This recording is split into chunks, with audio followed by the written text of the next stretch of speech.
ప్రభు సహాయం ప్రార్థన. పరిశుద్ధులైన తండ్రి, ప్రేమ గల దేవ, మరొకసారి పాదాల దగ్గర ప్రస్తుతం నిష్ప్రయోజకుని జాతకాన్ని నన్ను మీ నౌకపౌరుగా వాడుకొని ఇప్పుడు వచ్చిన నీ బిడ్డలకు నీ వాక్యం అర్థమయ్యేటట్లు వివరించుకోండి. మీ దగ్గర ఆస్థాలకు అప్పగిస్తుంది యేసయ్య నామములో ప్రార్థిస్తున్నాను తండ్రి. ఇందాక మాటల్లో 3 మాటలు చూసాం. ఇప్పుడు 4వ మాట మనం గమనించినట్లయితే సుందరగా ఉండడానికి మరొక మాట జ్ఞాపకం చేసుకుందాం. సామెతల గ్రంథము 31వ అధ్యాయము 18వ వచనం. తన వ్యాపార లాభము అనుభవం చే తెలుసుకొనును, రాత్రి వేళ ఆమె దీపము ఆరిపోదు. రాత్రి వేళ ఆమె దీపము ఆరిపోదు. కనుక దీపము ఆరిపోకుండా ఉండాలంటే ఏం చేయాలి? ఇప్పుడు దీపాలు వెలిగించే అలవాట్లు ఎవరికి లేవు కనుక మీకు తెలియదు కదండి. దీపం వాళ్ళకి వెలిగించే వాళ్ళకి ఎంతమందికి తెలుసు దీపం వెలిగించడం? కొంతమందికి తెలుసు, కొంతమందికి దీపం వెలిగించడం తెలియదు. ఇప్పుడున్న వాళ్ళకి, నాకు కూడా దీపం వెలిగించడం తెలుసు. దీపం కింద చదువుకోవడం కూడా తెలుసు. దీపం కింద చదువుకునేటప్పుడు మా అక్క అది ఇలా చదువుతుంది, దాని బుర్ర కొంచెం ఇలా కొట్టేవాడు, కొడితే దాని ఇంటికి కలిపితే గొడవ పడతా ఉండదు. అంటే పిల్లలు కనుక దీపాల దగ్గరికి వెళ్ళేటప్పుడు జాగ్రత్తగా ఉండాలి కదండి. దీపం వెలిగిస్తుంది, కానీ ఆ వెలుగు దగ్గర మనం జాగ్రత్తగా లేకపోతే దానివల్ల నష్టం కూడా కలుగుతూ ఉంటుంది. కనుక దేవుడు ఏం చేస్తాడంటే దీపాలని వెలిగిస్తూ ఉంటాడు. కనుక దీపం అంటే ఏంటి? సామెతలు 20వ అధ్యాయము 27వ వచనం చదవండి ఎవరండి. సామెతలు 20. నరుడి ఆత్మ యెహోవా పెట్టిన దీపము, అది అంతరంగములన్నీ శోధించను. చూడండి, దేవుని వాక్యం చెప్తున్నట్టు నరుని ఆత్మ యెహోవా పెట్టిన దీపం, అది అంతరంగములన్నీ శోధించను. కనుక దీపం ఎక్కడ పెట్టేశాడంటే దేవుడు మనలోనే పెట్టేశాడు కదండి. దీపాన్ని మనలోనే పెట్టాడు. నువ్వు అబద్ధం ఆడుతున్నావు ఎవరో చెప్పక్కర్లేదు. బాగున్న ఆత్మ నీకు చెప్తాను, నువ్వు అబద్ధం ఆడుతున్నావు, నువ్వు మోసం చేస్తున్నావు, నువ్వు దేవునికి ఇష్టం లేని చూపులు చూస్తున్నావు అని చెప్పి దేవుని యొక్క ఆత్మ లావుండే మనకి చెప్తా ఉంటది కదండి. నరుని ఆత్మ యెహోవా పెట్టిన దీపం, అది అంతరంగములన్నీ శోధించను. కనుక దీపము ఎప్పుడు కూడా మనిషికి ఏం చేస్తాడంటే వెలిగిస్తూ ఉంటారు. ఆ వెలుగులో నడుచుకున్నంతసేపు మనిషి ఆత్మీయంగా వర్ధిల్లేవాడిగా ఉంటాడు. ఎప్పుడైతే దీపం సరిగా పనిచేయట్లేదో మనిషి జీవితం కూడా పాడైపోతుంది. దీపము ఆరిపోవడానికి ఎన్ని కారణాలు చెప్పండి.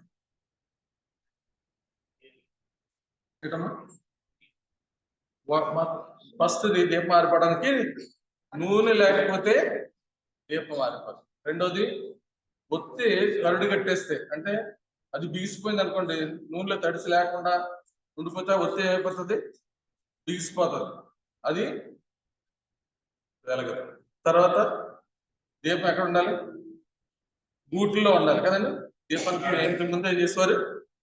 చిన్న గూట్లా కట్టి అందులో పెట్టేవారు. అంటే గాలి తగిలితే ఆరిపోతుంది. 3 కారణాలు కదండి.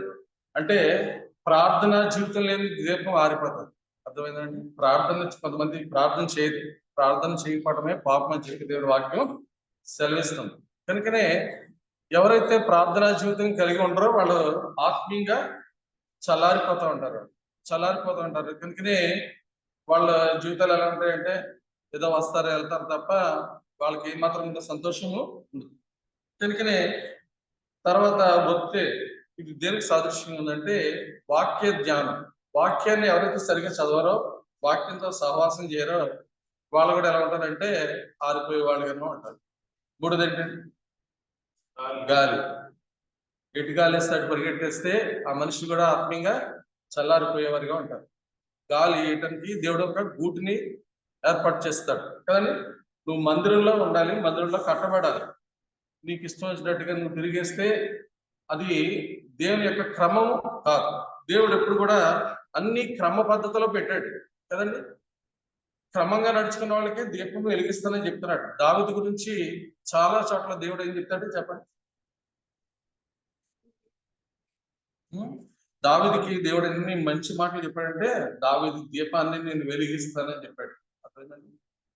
ఎందుకు దావీదు గురించి అంత అలా చెప్పాడంటే, దావీదు ఎక్కడ తప్పు చేసినా వెంటనే సరి చేసుకున్నాడు, కానీ ఎక్కడ తిరగబడిన వ్యక్తి కాదు. ఇప్పుడు మనుషులందరూ కూడా తిరగబడే స్వభావంతో జీవితాల్ని గడుపుతున్నారు. కనుకనే ఎవరి దీపం ఆరిపోతుంది అని చెప్పి మనం చూస్తే, యోబు భక్తుడు చెప్తున్నాడు. యోబు గ్రంథంలో వచ్చి ఒక మాట చూద్దాం చూడండి. 18:5 6 చదవండి. భక్తిహీనుల దీపము ఆర్పివేయబడును,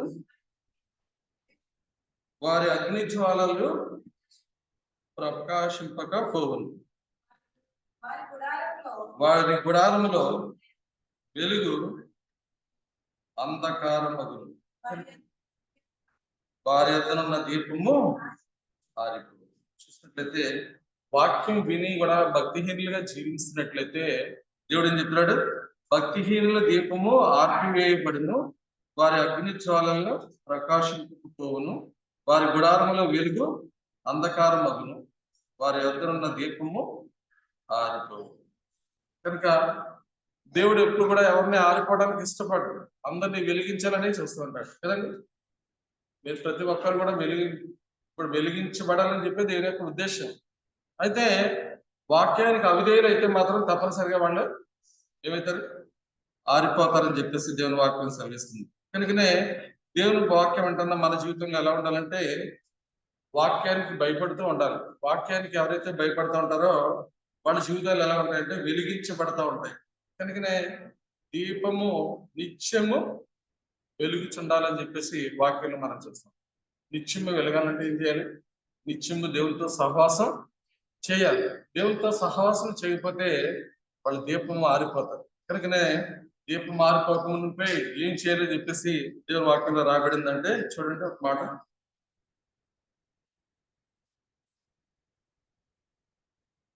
మొదటి సమూయేలు గ్రంథము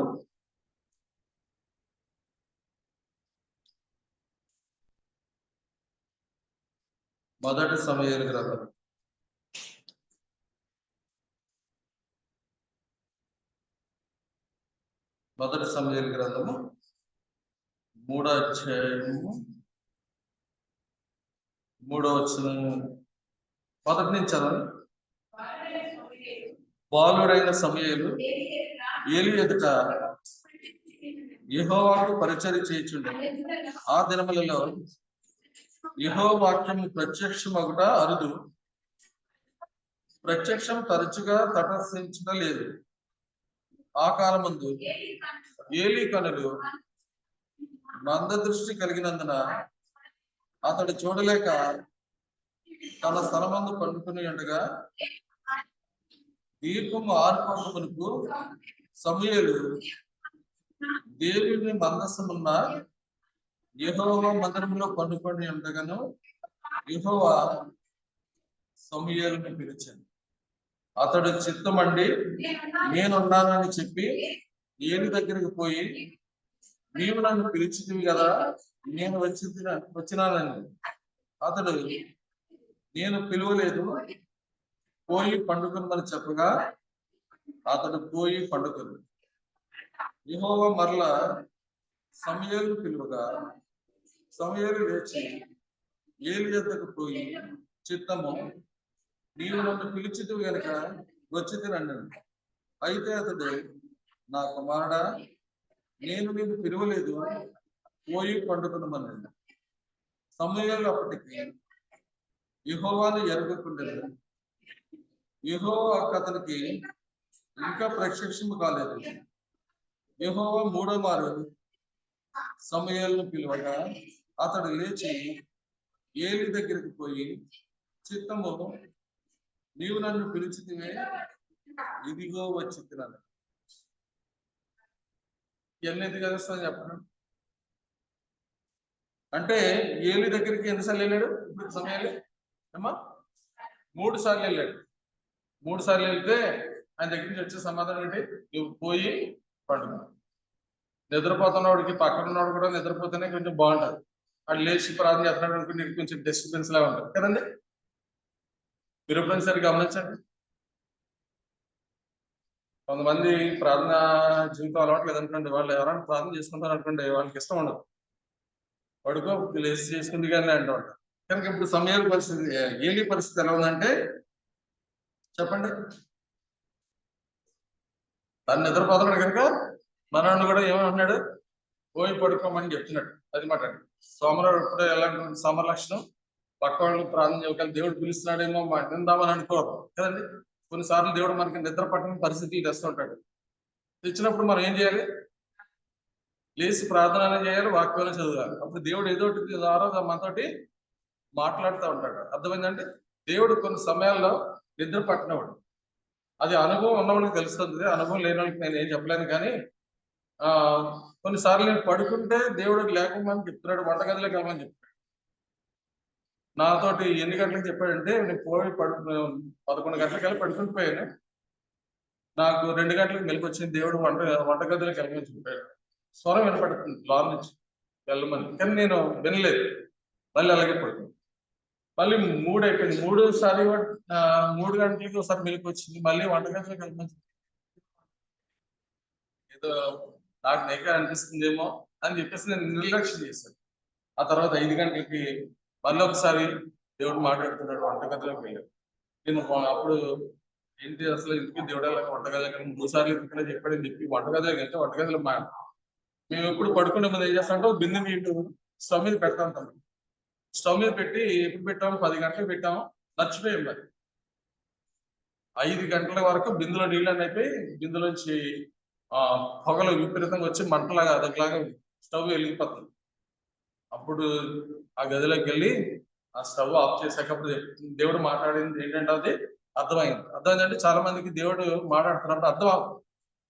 కొన్నిసార్లు దేవుని వాక్యాన్ని మనం ధ్యానిస్తున్నప్పుడు, దేవుని సన్నిధిలో మనం ప్రార్థన చేస్తున్నప్పుడు దేవుడు మనకి ఏం చేస్తాడంటే కొన్ని విషయాలు బయలుపరుస్తాం. ఇక్కడ సమూయేలుతోటి చిన్న బిడ్డతోటి దేవుడు మాట్లాడుతున్నాడు, కానీ ఎవరితో మాట్లాడతలేదు? ఏలితో ఎందుకు మాట్లాడతలేదు చెప్పండి.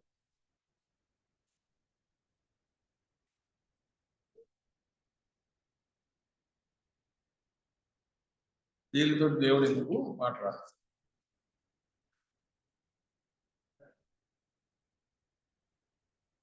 మొదటి అధ్యాయము, మొదటి సమూయేలు గ్రంథం మొదటి అధ్యాయము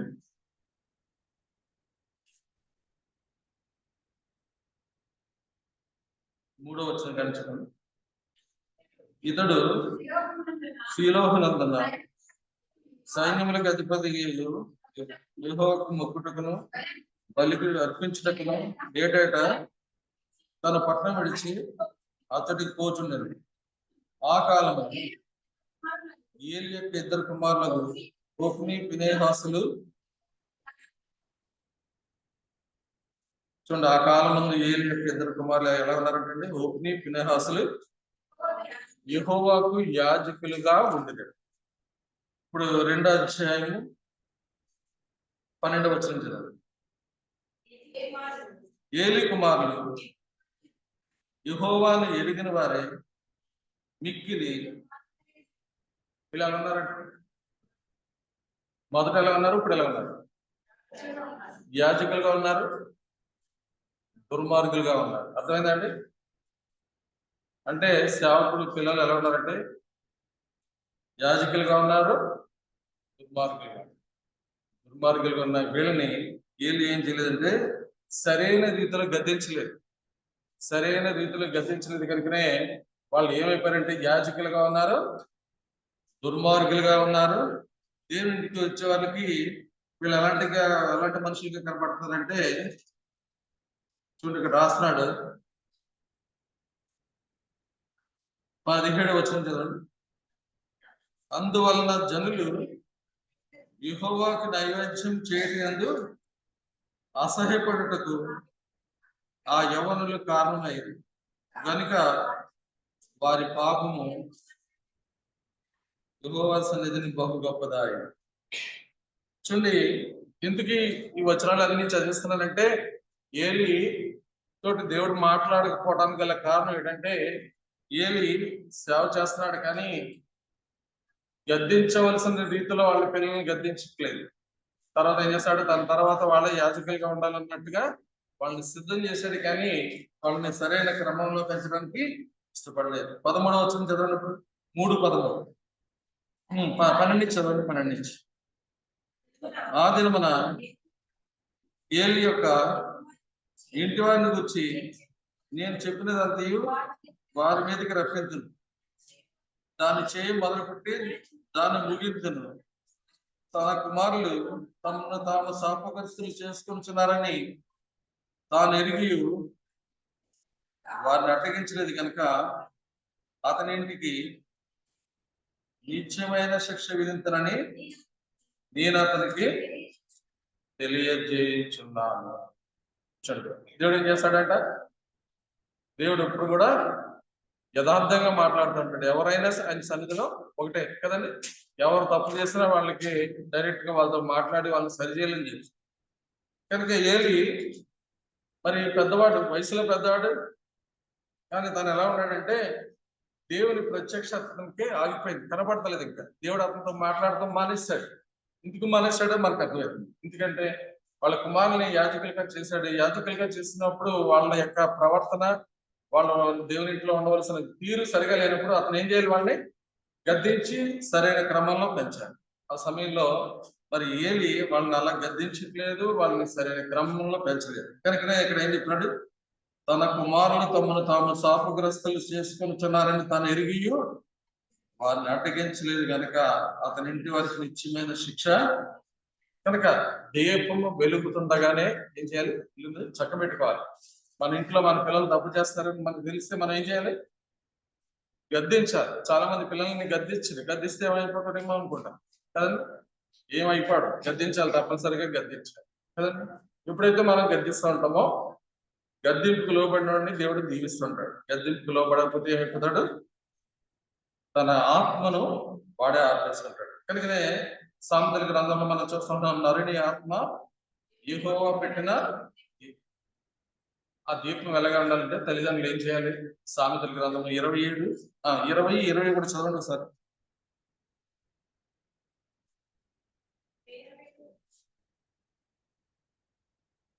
సామెతలు 20:20 తన తండ్రినైనను తల్లినైనను దూషించు వాని దీపము కారు చీకటిలో ఆరిపోవు. కనుక దేవుని వాక్యం వింటున్నప్పుడు మనం ఎలా ఉండాలి? దేవుని వాక్యం ద్వారా వెలిగించబడాలి, అంతేకాని ఆరిపోయేటట్లుగా ఉండకూడదు. ఏదైనా వాక్యం ద్వారా గద్దించామనుకోండి, చాలా మందికి ఏమంటారు? ఈ మందిరం దాటి ఇంకో మందిరానికి వెళ్దాం అనుకుంటారు కదండి. గద్దింపుని ఎప్పుడు కూడా మనం ఏం చేయాలి? స్వీకరించాలి. అంతేగాని మనుషులు ఎలా ఉన్నారంటే ఇది కాకపోతే ఇంకో చోటుకి వెళ్తా ఉంటారు. అంటే గద్దింపుకు వాళ్ళు ఏం చేయట్లేదు, ఇష్టపడతలేదు కదండి. గద్దింపు ద్వారా సరి చేసుకుందాం అనుకోవట్లేదు కదండి. గద్దిస్తేనే సరి చేసుకున్న వాడిని దేవుడు ఏం చేస్తాడు? ఆశీర్వదిస్తూ ఉంటాడు. కనుక ప్రకటన గ్రంథంలో మనం చూస్తూ ఉంటాం. ప్రకటన గ్రంథము 3వ అధ్యాయంలో అక్కడ చెప్తున్న మాటలు మనం జాగ్రత్తగా గమనిద్దాం. చూడండి, 13:19 నుంచి. ప్రకటన 3:19. నేను ప్రేమించు వారందరినీ గద్దించి శిక్షించున్నాను కనుక నీవు ఆసక్తి కలిగి మారు మనసు పొందు. ఇదిగో నేను తలుపునొద్ద నిలిచుండి తట్టుచున్నాను. ఎవడైనా నా స్వరం విని తలుపు తీసిన ఎడల నేను అతని యొద్దకు వచ్చి అతనితో నేనును, నాతో కూడా అతడును భోజనం చేయను.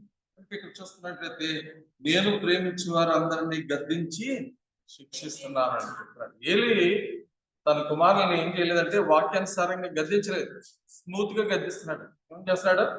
చాలా స్మూత్ గా చెప్తున్నాడు. వాళ్ళకి ఎలా చెప్తున్నాడంటే, మీరు చేసింది నా దృష్టికి అంత మంచిది కాదు, దేవుని దృష్టి కూడా మంచిది కాదు అని చెప్పి నెమ్మదిగా చెప్తున్నాడు. చూడండి ఎలా చెప్తున్నాడు. ఇక్కడ మనకు కనబడతారు. 22వ వచనం, 2:22 నుంచి చదవండి.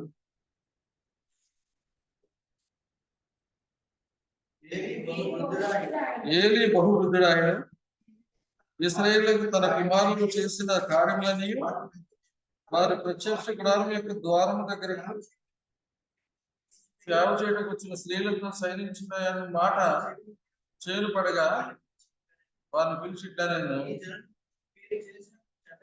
మీరు చేసిన చెడ్డ కార్యములు వినబడినవి, ఎలాంటి కార్యములు మీరు ఎందుకు చేస్తున్నారు? నా కుమారులారా ఇలా చేయవద్దు, నాకు వినబడినది మంచిది కాదు. యెహోవా జనులను మీరు అతిక్రమించున్నారు. చూడండి ఇక్కడ ఏం చెప్తున్నాడంటే, నా కుమారులారా మీరు ఇలా చేయకూడదు, నాకు వినబడింది మంచిది కాదు, ఇలా చేస్తే మీకు శాపం వస్తుందని చెప్పాలి. అలా చెప్పాడండి, శాపం వస్తుందని చెప్పలేదు కదండి. ఏం చెప్తున్నాడు? నరునికి నరుడు తప్పు చేసిన ఎడల దేవుడు విమర్శ చేయను, కానీ ఎవరైనా యెహోవా విషయంలో పాపం చేసిన ఎడల వారి వరకు ఎవడ విజ్ఞాపన చేయను అని చెప్పాడు. కానీ దేవుడు ఏమనుకున్నాడంటే ఆయన చెప్పండి, తర్వాత మాట్లాడుతున్నాడు. యెహోవా మాట అయితే యెహోవా వారిని చంపదలిచి ఉండని కనుక వారు తమ తండ్రి యొక్క మొరను వెనకపోయి దేవుడు ఏం చేశాడంటే వారిని చంపదలిచాడండి దేవుడు. ఎందుకంటే వాళ్ళు వాక్యానికి అవిధేయులుగా ఉన్నారు. ఎవడైనా మాంసం కూర వండుకొని దీన్ని సంతోషిస్తూ ఉంటారు. వీళ్ళు ఎలాంటి వాళ్ళు అంటే చెప్పండి, వీళ్ళ గురించి వాక్యంలో ఏం రాబడిందో చూడండి. వాళ్ళ పరివారంలో ఒకటి వచ్చి చెప్తున్నాడు, 14 వచ్చిన వచ్చిందండి. తపల్లో కానీ నూనెలో కానీ అది కూర్చున్నప్పుడు ఆ కుంకి చేత బయటకు వచ్చినది యాజకుడు తన కొరకు తీసుకున్నాడు. శీలోకి వచ్చి ఇశ్రాయేలీయులందరికీ వీరు ఇలాగ చేర్చి వచ్చింది, ఇది కాక వారి ప్రభువును దహింపక మునుపు యాజకులు పడివాడు వచ్చి బలి పశువులు వధించు వానితో యాజకునికి వడ్డించుటకై మాంసం ఉడకబెట్టిన మాంసము అతడిని యొద్ద తీసుకున్నాడు. పచ్చి మాంసమే కావాలని వారు చెప్పుచూ వచ్చింది. ఈ క్షణమందే కొవ్వును గ్రహించడు. తర్వాత నీ మనసు వచ్చినంత మట్టుకు తీసుకుని వచ్చనని వానితో ఆ మనిషి చెప్పిన ఎడల వాడు అలాగవద్దు, ఇప్పుడే వెళ్ళాడు, లేని ఎడల బలవంతము చేత తీసుకున్నాడు. చూడండి ఏం తింటాడండి, మీరు వెళ్ళలేదు సరిగా. 15వ వచనం జాగ్రత్త. ఇదియుగాక వారి ప్రభువును దహింపక మునుపు యాజకుని పనివాడు వచ్చి బలి పశువును వధించి వానితో యాజకునికి వడ్డించుటకై మాంసం ఉడకబెట్టిన మాంసం అతడిని యొద్ద పచ్చి మాంసం తినట్టు. పచ్చి మాంసం తినవాళ్ళు చూస్తారు మీరు ఎక్కడైనా ఉంటారండి? నేను చూస్తాను పచ్చి మాంసం తినవాళ్ళు. మళ్ళీ ఎవరు అంటే చెప్పలేము. ఇప్పుడు పచ్చి మాంసం తిన్న వ్యక్తి దగ్గరికి నేను ఈ మధ్యకాలంలో 2 సార్లు వెళ్ళాను. ఎందుకంటే తన హెల్త్ బాగా పాడైపోయింది, సువార్త చెప్పడం కోసం నేను వెళ్ళాను. చెప్తే మీరు చాలా ఆశ్చర్యపడతారు. ఎవడైనా మాంసం వండుకొని చక్కగా తింటారు, పచ్చి మాంసం తినే పరిస్థితులకు వస్తే హెల్త్ పాడైపోయింది. ఎందుకు నేను ఈ విషయం చెప్తున్నానంటే, మనుషులు ఎలా ఉన్నారంటే తిండికి చాలా విలువిస్తూ ఉంటారు. ఎంత వాక్యాన్ని వింటున్నా కూడా మనుషుల చెడు స్వభావం పోవట్లేదు కదండి. ఎంత వాక్యాన్ని వింటున్నా కూడా మనుషులు ఎలా ఉంటారంటే ఇది మనకు కాదన్నట్టుగానే విడిచిపెట్టేస్తున్నారు కదండి. ఎలాగే ఎదుగుతున్నారంటే దేవుడు అంటే పరంగీతంలో ఉంటది. మనం పరంగీతంలో ఈ స్త్రీ గురించి అక్కడ రాయబడినప్పుడు ఏముంటది, ఎలాగైనా వెతికిందని చెప్పిందని చెప్పండి ధరని. ఈ మాటలు కొన్నిసార్లు మనం జాగ్రత్తగా గమనించినట్లయితే ఆశ్చర్యంగా ఉంటుంది. పండుకొని వెతుకుతారంటే ఎవరైనా 3వ అధ్యాయం మొదటి వచ్చింది చూడండి. రాత్రి వేళ పరుండి ఉండి నేను నా ప్రాణప్రియని వెతికినను అతడు కనబడకుండా. ఎలా వెతికిందంటే పడుకొని ఎత్తుతున్నారు. చాలా మంది పడుకొని ఎత్తుకుంటారు. ప్రార్థనలు ఎలా చేస్తూ ఉంటారంటే పడుకొని అది ఉంటే బాగుంది, ఇది ఉంటే బాగుంది అని పడుకొని ఎత్తుకుంటారు. ఇలాంటి మనస్తత్వం కలిగినకి దేవుడు ఏది ఇవ్వటానికి ఇష్టపడ్డాడు. పండుకొని ఎత్తుకునే వాళ్ళు ఎక్కడైనా ఉంటారండి అసలు? పండుకునే వ్యక్తికి ఎవరైనా కనపడతారా మనకి? కనపడతారు. మనం దేవుణ్ణి వెతుకుతున్నాం అంటే ఇక్కడ మందిరంలోకి వస్తున్నాం, వాక్యం వింటున్నప్పుడు. నేను బ్రహ్మానందపురంలో చాలా సార్లు చెప్తా ఉంటాను వాళ్ళకి, వాక్యం చెప్పేటప్పుడు ఆ వండే వాళ్ళకి మనకి లేకపోయినా పర్లేదు, ముందు అందరికి వడ్డించండి, ముందు దాచుకోవద్దని చెప్తా ఉంటారు. పాపం వాళ్ళు అలాగే చేస్తారు. వాళ్ళంతా కష్టపడి వండి అన్ని చేస్తుంటారు. మధ్యలో వచ్చిన వాళ్ళు అసలు మందిరానికి ఎప్పుడు రాని వాళ్ళు చేస్తారంటే కొన్ని క్యారేజీలు తెచ్చుకుంటారు, బయటకు వెళ్ళిపోతున్నారు. అసలు వండి వాళ్ళకి వండట్లేదు, వాళ్ళేమో బాధపడుతున్నారు. నేను చెప్పాను, ఎన్నోసార్లు చెప్తున్నాను, మీరు అలా చేయకండి, ఇలా ఉండకూడదు. మందిరానికి వచ్చిన వాళ్ళు అందరూ కూడా అందరికీ సరిపడిందా లేదని చూడాలి కదండి. మనం ఎలా ఉండాలి? మన ఇంట్లో ఎక్కువ తినేస్తాం ఎప్పుడైనా, మన పిల్లలకి అందరికీ ఉన్నది లేదని చూస్తున్నాం. ఎవరైనా తినేస్తారు ముందు, అసలు ఏ తల్లిదండ్రులైనా పిల్లలకి ఉందా లేదని చూస్తుంటారు. పిల్లలు కూడా మంచి పిల్లలు ఏం చేస్తారు, అమ్మ నాన్నకి ఉందా లేదన్నది చూస్తూ ఉంటారు. అలా ఉండాలి. దేవుని ఇంట్లో వాక్యం వింటున్నప్పుడు ఎలా ఉండాలంటే, దేవుని యొక్క క్రమాన్ని పాటించాలి. మనం క్రమాన్ని పాటించకుండా చూడండి, కొంతమంది, నేను ఎలక్షన్ డ్యూటీకి అప్పుడప్పుడు అక్కడ కూడా వెళ్తూ ఉంటాను. టీచర్లు అంటే ఎలా ఉంటారు, అందరికీ బోధిస్తూ ఉంటారు కదా. ఎలక్షన్ డ్యూటీ రోజు నేను చూసానండి, మాస్టర్లు ఒకరి మీద ఒకరు పడిపోయి బోధన పట్లకి లాగేసుకోవటం ఎలా ఉన్నదంటే అసలు చెప్పలేము. అసలు ఎలక్షన్ డ్యూటీలో ఎంత దరిద్రం అంటే, మేము ఎప్పుడు ఎలక్షన్ డ్యూటీకి వెళ్ళినా ఇక్కడి నుంచి కొడుకునే పట్టుకెళ్ళిపోతాం. అక్కడ పెట్టే భోజనం కోసం ఎప్పుడు చూడం. ఇది చెప్తానంటే, మాస్టర్లే అందరికి పిల్లలకి ఎంత క్రమం నేర్పుతారు కానీ వాళ్ళు పొట్టాల కోసం ఒక్కొక్కరు 4 పొట్టాలు తీసుకున్నారండి. వాళ్ళు 2 తిన్నారు, 2 మిగిలిపోయిన కుక్కలు పడేశారు. నాకు నిజంగా చాలా బాధ వేసింది వాళ్ళని చూస్తే. వాళ్ళ వృత్తి ఏంటి? అందరూ చెప్తారు, చలం బ్రదర్ కోపాడకండి, మీ గురించి కాదు అంటే వేషాలు ఒక అక్కలేదులేండి. కానీ ఉన్న తను వెళ్ళి పొట్టలు తెచ్చుకోలేదు, ఎందుకంటే తన పొట్టలు తెచ్చుకోండి లోపల అన్నీ అయిపోతాయి. ఎందుకంటే వాళ్ళు ఎంత బోధిస్తున్నా కూడా పాపం వాళ్ళ స్వభావం మాత్రం క్రమాన్ని పాటించే విషయంలో తప్పిపోతున్నారు. ఇప్పుడు దేవుని వాక్యం ఎంత వింటున్నా కూడా మనలో కూడా ఏముంటుంది, ఒకటి ఎక్స్ట్రా తీసుకోవాలని, అదే తృప్తి మనిషికి. సామెతల గ్రంథంలో చాటుని తినిన, చెప్పండి కంప్లీట్ చేయండి. చాటుని తినిన భోజనం రుచిగా ఉంటుందండి. అదేంటో తెలియదు, ఇది ఎంతగా ఉంది కదా ఈ వచనం. అంటే దేవుడి కిందకి ఇలాంటివి రాసి పెట్టాడంటే మనుషులు ఇలాంటి స్వభావంతో ఉంటారు కదండి. అంటే మనం ఎలా ఉండాలి, ఈ వాక్యం వింటున్నప్పుడు మనం ఎలా ఉండాలి అన్నది, మన ఆత్మ వెలిగించబడితే ఎలా ఉంటామంటే అంత ఒక క్రమ పద్ధతిలో వెళ్తూ ఉంటాం. ఏలి ఇప్పుడు ఎలాంటి పరిస్థితులు ఉన్నాడంటే, ఏలి అందరికీ బోధించాడు, అన్ని అందరికీ నేర్పాడు, కానీ ఎవరికి నేర్పలేదు, తన పిల్లలకు నేర్పలేదు. కనుకనే దీపం మారిపోక ముందు దేవుడు ఏం చేస్తున్నాడు, ఇంకో దీపాన్ని వెలిగిస్తున్నాడు. ఆ దీపం ఏం చేస్తుంది, ఇంకా అనేక మందిని వెలిగించుకుంటుంది. కనుక దీపం మారిపోక ముందే దేవుడు ఏం చేస్తాడంట, చూడండి మాట చదువు 2వ వచనం కానించి, ఆ కాలం మందు ఏలి పనులు మంద దృష్టి కలిగిన చూడలేక తన స్థలమందు పండుకొని ఉండగా, దీపం మారిపోక మనకు సమయలు దేవుని మందసమున్న యెహోవా మందిరంలో పండుకొని ఉండగాను యెహోవా సమయలు పిలిచాడు. కనుక దేవుడు ఎవరిని పిలుస్తాడంటే, నీ దీపం మారిపోక ముందే నిన్ను దేవుడు పిలుస్తున్నాడు. దేవుని స్వరానికి నువ్వు లోబడితే నువ్వు ఎలా ఉంటావు, ఎక్కడున్నా కూడా నీ దీపాన్ని వెలిగించుకునే వాడిగా ఉంటావు, వెలిగించుకునే దానిగా ఉంటావు. కనుకనే దేవుడు ఎలాంటి దేవుడు అన్నది మనం చూస్తున్నాము. తన వ్యాపార లాభం అనుభవం చేత తెలుసుకును, రాత్రి వేళ ఆమె దీపము ఆరిపోదు. కనుక దీపం ఆరిపోకుండా చేసేది ఎవరంటే దేవుడు.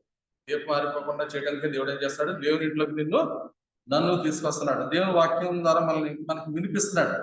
కనుకనే మొదటి సమయాల గ్రంథము 18:5 చదవండి. దావీదు గురించి ఇక్కడ ఏమని రాయబడి ఉందో చూద్దాం. దావీదు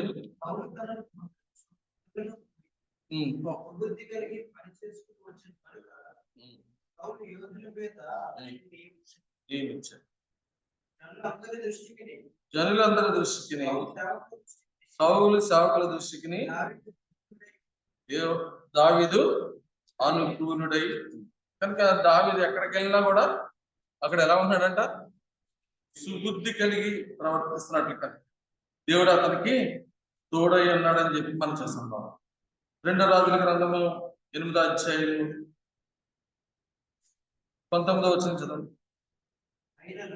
అయినను దావీదునకును అతని కుమారులకును దీపము నిలిపెదనని మాట ఇచ్చిండు కనుక అతని జ్ఞాపకం చేత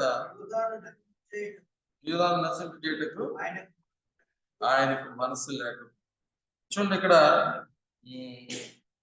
దావీదు విషయంలో దేవుడు ఏం చేస్తాడంటే దీపాన్ని, దావీదు కొరకు దీపాన్ని ఉంచుతున్నట్లుగా మనం చూస్తుంటాం. మొదటి రాజుల గ్రంథంలో చెప్పిన మాట చూద్దాం. చూడండి, మొదటి రాజుల గ్రంథము 11వ అధ్యాయము, మొదటి రాజుల గ్రంథము 11వ అధ్యాయము 31 నుంచి చూసినట్లయితే, ఇశ్రాయేలు దేవుడైన యెహోవా సెలవిచ్చినది ఏమనగా, జనులు నన్ను విడిచిపెట్టి ఆష్టారోతు అను సీదోనీయుల దేవతను, కెమోష్ అను మోయాబీయుల దేవతకును, మిల్కా అను అమ్మోనీయుల దేవతకును మొక్కి సొలొమోను తండ్రి అయిన దావీదు చేసినట్లు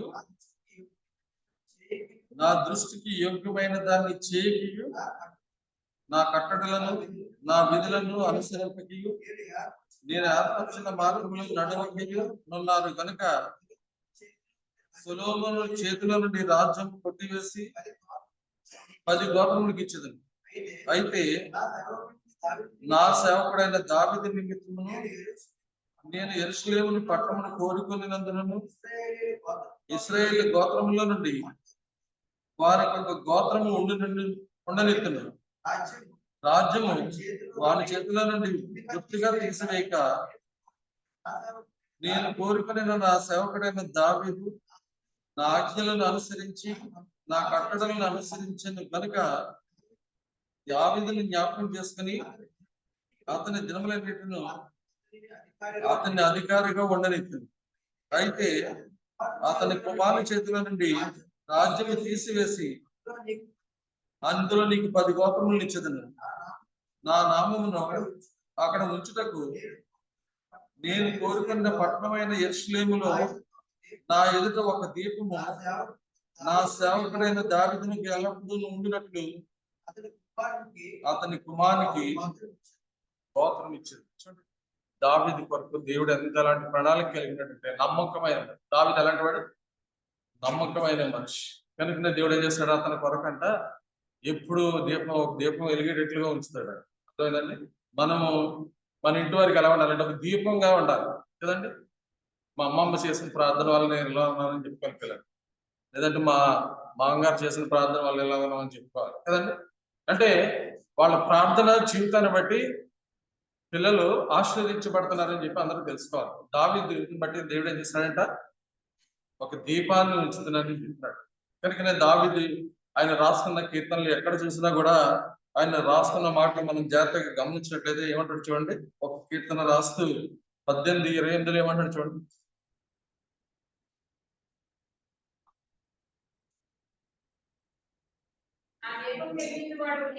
నా దీపము వెలిగించేవాడు నీవే, నా దేవుడైన యెహోవా చీకటిని నాకు వెలుగుగా చేయి. చూడండి, దావీదు చెప్తున్న మాటలు, నా దీపమును వెలిగించేవాడు నీవే, నా దేవుడైన యెహోవా చీకటి నిన్ను నాకు వెలుగుగా చేయి. కనుక మన దేవుడు మన దీపాన్ని వెలిగిస్తున్నాడు, మందిరంలోకి తీసుకొస్తున్నాడు, వాక్యాన్ని వినిపిస్తున్నాడు. విలువైన వాక్యాన్ని వింటూ కూడా నీ జీవితాన్ని కట్టుకోకుండా, నీ కుటుంబాన్ని కట్టుకోకుండా ఉన్నట్లయితే దానివల్ల నష్టపోతూ ఉంటావు. ఎవరైతే కట్టుకుంటూ ఉంటారో వాళ్ళ దీపం ఎప్పుడు కూడా వెలుగుతూ ఉంటది, అనేకుల్ని వెలిగించేవారుగా మనం అంటూ ఉంటాం. కనుకనే ఈ దీపం ఎప్పుడు కూడా వెలుగుతూ ఉండాలన్నది దేవుని యొక్క ఉద్దేశం. కనుక నేను 132వ కీర్తనలో కూడా 132వ కీర్తన 7వ వచనం చదవండి. ఆయన 17 చదువు. 132:17. అక్కడ దావీదునకు కొమ్ము మలవ చేసేదను, నా అభిషిక్తుని కొరకు నేను అక్కడ ఒక దీపము సిద్ధపరిచి ఉన్నాను. చూడండి, ఇక్కడ ఏమన్నాడంటే, అక్కడ దావీదునకు కొమ్ము మలవ చేసేదను, నా అభిషిక్తుని కొరకు నేను అచ్చట ఒక దీపము సిద్ధపరిచి ఉన్నారు. కనుక దేవుడు సిద్ధపరిచిన దీపం వెలుగులో మనం ఏం చేయాలి? పట్టుకుంటా ఉంటారు. కనుక దావీదు కొన్ని కీర్తనలు రాస్తూ ఏమంటాడు? 119 కీర్తనలు ఏమంటాడు? నా దీపము వెలిగించేవాడు నీవు, నా పాదములకు నీ వాక్యము నా పాదములకు దీపము, నా త్రోవకు వెలుగైంది. కనుక ఎంతో విలువైన వాక్యాన్ని వీడు కూడా మనం వెలిగించబట్టలేదు అనుకోండి, దీపం ఎప్పుడైనా ఆరిపోయే పరిస్థితి ఉంటుంది. కనుక దీపం ఆరిపోకుండా ఉండాలంటే 3 కారణాలు. ఏంటి దీపం ఆరిపోవడానికి 3 కారణాలు ఏంటండి? నూనె లేకపోవడం, రెండోది ఒత్తు కరుడు కట్టిపోవడం, 3 గాలి వీస్తుంది. కనుక ఈ లేకుండా ఉండాలంటే ఏం చేయాలి? ప్రార్థనా జీవితాన్ని మనం కలిగి ఉండాలి. రెండోది వాక్య ధ్యానం చేస్తూ ఉండాలి. మూడోది గాలి ఎటు వేస్తే అటు పోయే వారంగా మనము ఉండకూడదు. ఎక్కడ ఉండాలి? దేవుని ఇంట్లో ఎప్పుడు కూడా మనం ఎలా ఉండాలంటే నమ్మకస్తులుగా ఉండాలి. అప్పుడు దేవుడు వాళ్ళని వెలిగిస్తూ ఉంటాడు. కనుకనే దావీదుని దేవుడు ఎంత జ్ఞాపకం చేసుకున్నాడంటే, దావీదు ఎప్పుడు కూడా వాక్యానికి అవిధేయుడిగా లేడు. చిన్న తప్పు చేస్తున్నా ఎవరు చెప్తా వెంటనే సరి చేస్తున్నాడు కదండి. ప్రవక్తలు వచ్చి ఎక్కడ చెప్పినా కూడా తప్పు చేస్తే తప్పులాగే ఒప్పుకున్నాడు. సౌలు అయితే తప్పు చేశాను కానీ ఏం చెప్తున్నాడు చెప్పండి? నేను చేసింది తప్పే కానీ నన్ను ఏం చేయమన్నాడు? నేను చాలాసార్లు చెప్పాను, ఎవరు కూడా కంప్లీట్ చేయట్లేదు ఆ వాక్యాన్ని. నేను తప్పు చేశానని చెప్పి ఒప్పుకున్నాడు. కానీ సౌలు ఏమంటాడంటే చూడండి, ఆయన చెప్పే మాటలు ఎలా ఉంటాయంటే చాలా ఆశ్చర్యంగా ఉంటాయి. చూడండి, ఒక మాట చదవండి. 1 సమూయేలు గ్రంథము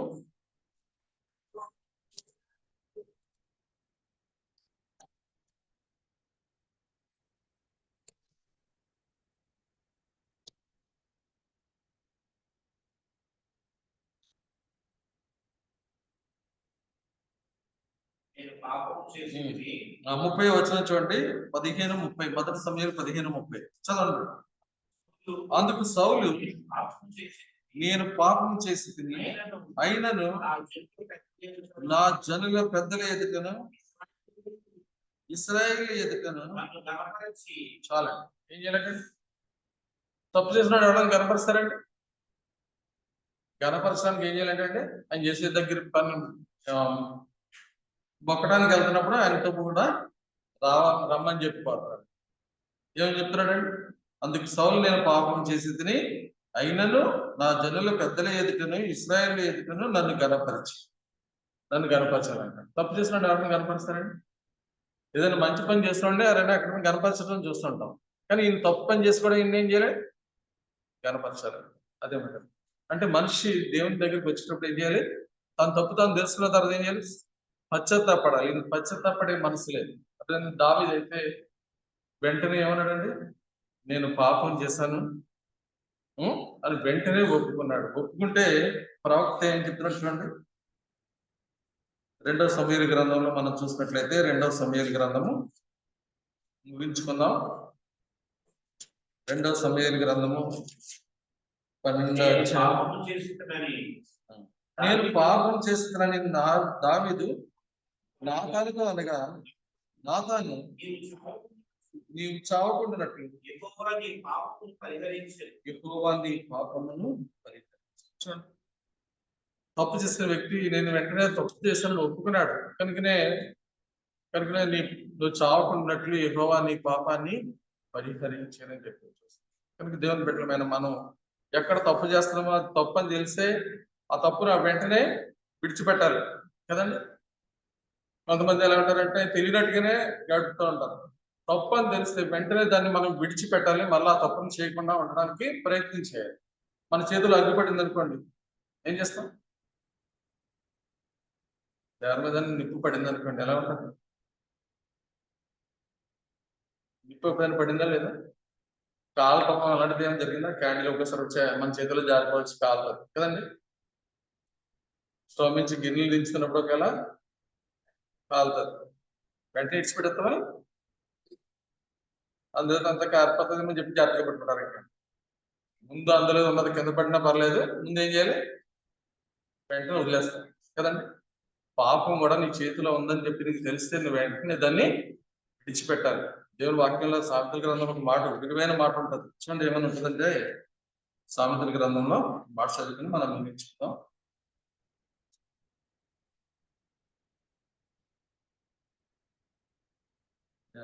తీస్తే సమయం చేయండి.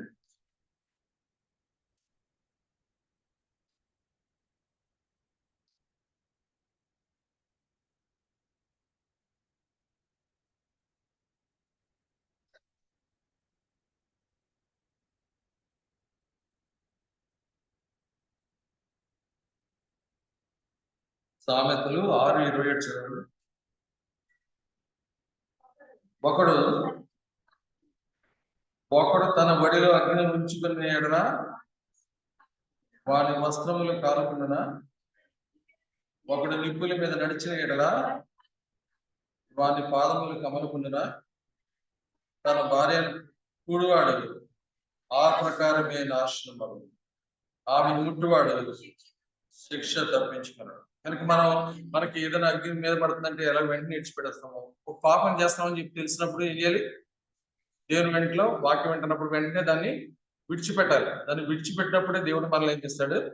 వెలిగిస్తూ ఉంటాడు. కనుక దావీదుని దేవుడు వెలిగించడానికి గల కారణాలు ఏంటంటే, ఆయనకి వాక్యం తెలిసినప్పుడు, తన తప్పు ఏంటో తను తెలుసుకున్నప్పుడు వెంటనే విడిచిపెట్టేవాడు. కనుక మనం కూడా ఎలా ఉండాలంటే, వాక్యం వింటున్నప్పుడు ఆ వాక్యానికి విధేయత చూపించినప్పుడు దేవుడు ఏం చేస్తాడంటే మన దీపాన్ని కూడా వెలిగిస్తుంటాడు. కనుకనే సామెతల గ్రంథంలో ఒక మాట చదివి ముగించుద్దాం. 6:23 చదవండి. ఆజ్ఞ దీపముగాను ఉపదేశం వెలుగుగాను ఉండును. శిక్షార్థమైన గద్దింపులు జీవ మార్గము. చూడండి ఏమని చెప్తున్నాడు? ఆజ్ఞ దీపముగాను ఉపదేశం వెలుగుగాను, శిక్షార్థమైన గద్దింపులు జీవ మార్గంలో. కనుక జీవ మార్గంలో నడుచుకోవాలి. మనం వాక్యం వింటున్నప్పుడు కూడా వాక్యానికి అవిధేయులం అయితే దేవుని యొక్క ఆశీర్వాదం మనకు ఉండదు. అర్థమైందండి? నేను చాలా మంది ఏమనుకుంటారంటే తమ దృష్టి తమ జ్ఞానులు అనుకుంటారు. అలాంటి వాళ్ళని బాగు చేయడం చాలా కష్టం అని చెప్పి దేవుని వాక్యం సెలవిస్తుంది. కనుక మనం వాక్యం అంటే మన జ్ఞానం అంతా కూడా ఎలాంటిది? దేవుని దృష్టిలో మురికి గుడ్డలు వంటిది అని చెప్పి దేవుని వాక్యం సెలవిస్తుంది. మనకు తెలిసిన జ్ఞానం ఏంటంటే, లోపడకుండా ఉంటే అది ఎంత సంపాదించిన జ్ఞానమైనా ఉపయోగం.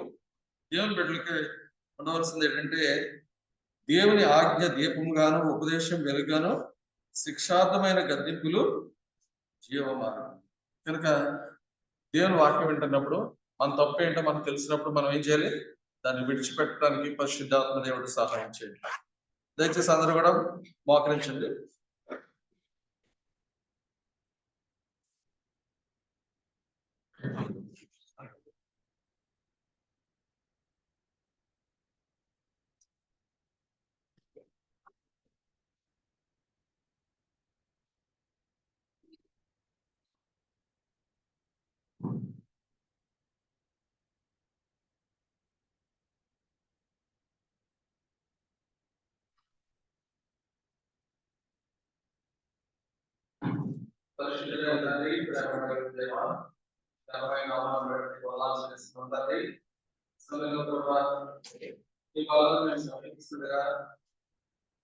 ఈ వాక్యం